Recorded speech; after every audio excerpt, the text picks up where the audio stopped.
A fair amount of time went by between us making the first one and the second one coming on stream, and then it was quite quick. It was like, all next month, are you free to do it? And I remember thinking for some period after the first one, look, this is going down a storm in the cinema. It won't be long before they come to us with the possibility of a sequel.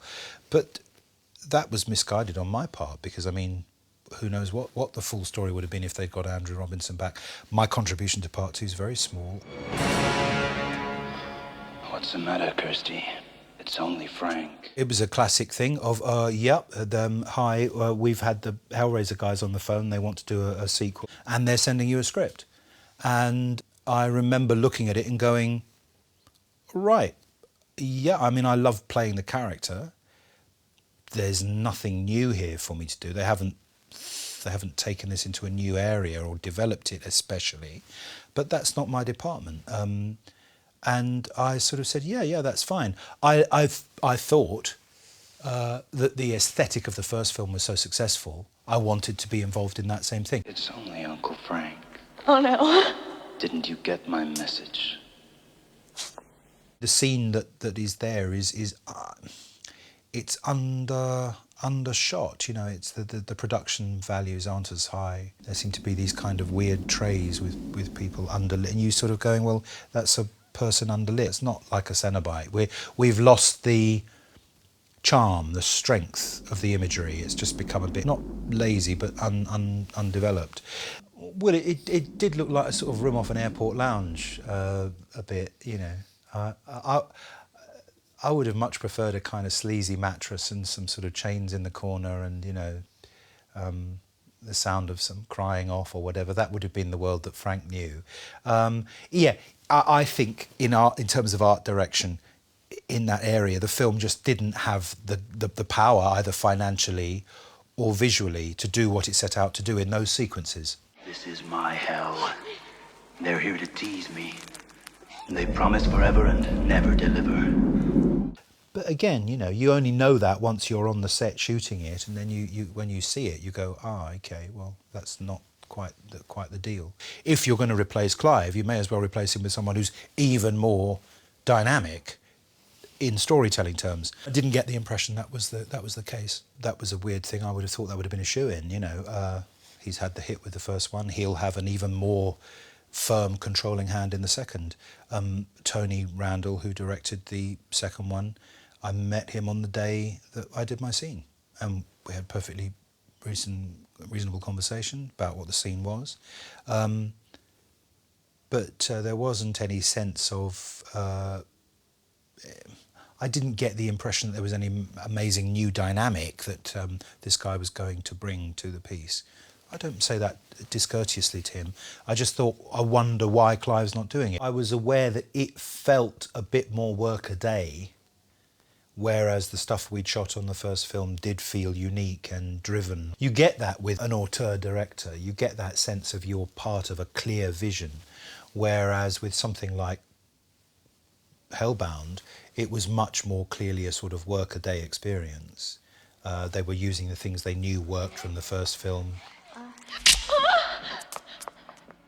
Frank is a fairly well-drawn character. I think they were very happy with him as a look, as a figure, as a presence in the film. And I think in those situations, that's that you feel good as an actor because you're left well alone. You think, I'm not getting notes every scene, I'm not getting notes every day. So no, I didn't have a great deal of interaction with any of those other people, really. On the first one, it was all Clive doing direction, and on the second one, it was a limited period making the film, and Tony just accepted that I was playing Frank the way I played Frank the first time, because that's what we knew he was. Oh, Kirsty. So ripe in your confusion, so luscious in your pain. I don't remember seeing Clive second time round, although it doesn't mean that I didn't. It doesn't mean that we didn't say, oh, hi, it's good to have you back, or yeah, let's have a beer.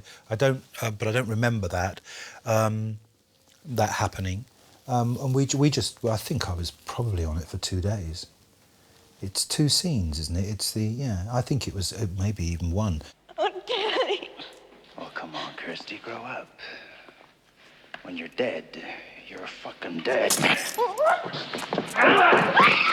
And I think they use footage from the other film, which they chop in, which makes it look like a greater contribution. Some of that stuff, you see, that had been shot for the first film got used in the second film, Hellbound, in a church when Julia remembers a marriage. And they were shot as part of scenes that actually, with many other characters in, that didn't get used, but they've been dropped in. In part two, the scene itself seems more slasher movie, more obvious and overt. Don't be naughty, Kirsty, or I'll have to punish you first. Huh? Perhaps you'd like that. And when I watched it again recently, I was struck by that. I thought, yeah, this just looks a bit stuck on now. This looks a bit gratuitous. Whereas the other sex and the other violence in the earlier film, the first film, isn't gratuitous. It's integral to the story. So there was an element to the second film which just felt not as rooted. Okay. Don't hurt me. I'll do anything.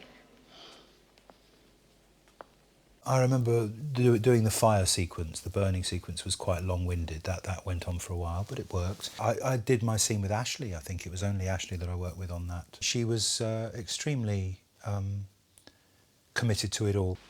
I'd rather burn.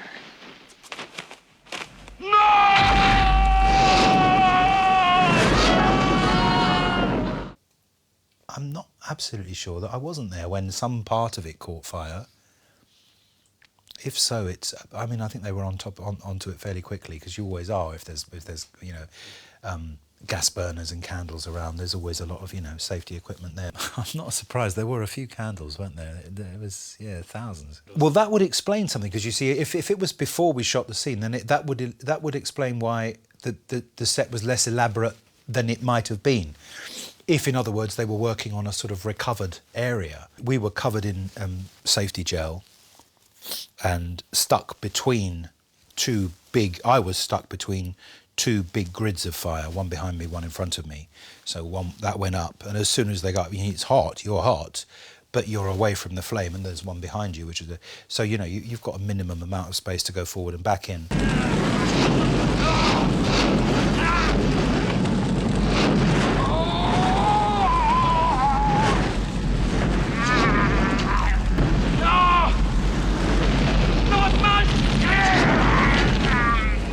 What I was pleased with when I heard my own track being used in part two was that it was perfectly saleable, perfectly acceptable, and raised the question of why it had been covered in part one, dubbed in part one.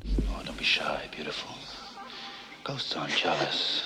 I thought that there was more tone and more colour in what happened, and although it's not Shakespeare, there was more to mine out of it, in terms of these characters are living extremes of their inner and outer lives, and no matter how well it's done, if you dub somebody, the person doing the dub is not the person in the situation. And you can get a lovely lip sync, and you can get all that sort of, but there is something that the voice should carry about the actual quality of the moment, which you never recover in a dub. Now, the odyssey continues, but on their turf.